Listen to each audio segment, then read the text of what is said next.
You know that friend who goes quiet at parties? The one everyone assumes is bored or unfriendly. They're not. They're doing something most people never notice, something that's actually exhausting to watch if you know what to look for. Here's the thing. Introverts aren't shy. They're not broken extroverts. They're not even necessarily quiet. But there's something happening inside their brain that makes the world feel louder than it does for everyone else. And once you understand it, you'll start seeing it everywhere. Picture this. Two people at a coffee shop. One is talking, gesturing, laughing. The other is nodding, smiling, engaged. But after 30 minutes, one of them feels energized. The other feels like they just ran a marathon. Same conversation, completely different experience. So what's happening? It comes down to how the brain processes stimulation. For introverts, their nervous system is more sensitive to dopamine, the brain's reward chemical. They don't need as much of it to feel satisfied. Extroverts, they need more, a lot more. So they seek it out through people, noise, novelty. But introverts, they're already operating at full capacity, which means what feels fun to one person feels overwhelming to another. And here's where it gets interesting.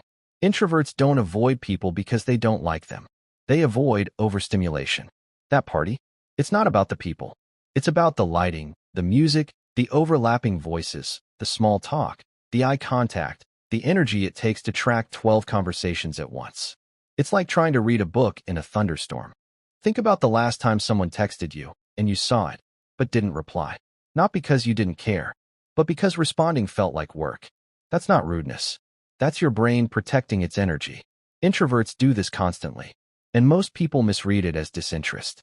Research shows introverts also have more activity in their prefrontal cortex, the part of the brain responsible for deep thinking, planning, problem solving, which means they're often processing more, not less. They're running simulations, noticing details, replaying interactions. While someone else is moving on, they're still 3 layers deep in what was said 5 minutes ago. That's not overthinking. That's just thinking. So when an introvert cancels plans, or takes a long pause before answering, or seems distant after a long day, they're not pulling away from you. They're pulling inward, recharging, recalibrating, doing what their nervous system is literally wired to do. And the wildest part? Most introverts spend years thinking something's wrong with them. Because the world is built for extroverts. Louder is better. Faster is better. More is better. But here's what no one tells you. Introverts don't need to become extroverts. They just need people to stop mistaking depth for distance, silence for discomfort, thoughtfulness for hesitation. Because the same brain that gets tired from small talk, that's the brain that notices when you're upset before you say a word. That remembers the details everyone else forgets. That listens in a way that actually makes you feel heard. It's not a flaw. It's a different operating system. If this made you rethink someone in your life, or yourself, subscribe. Not for more videos, but for more ways to understand the quiet things we all overlook. Because psychology isn't just theory.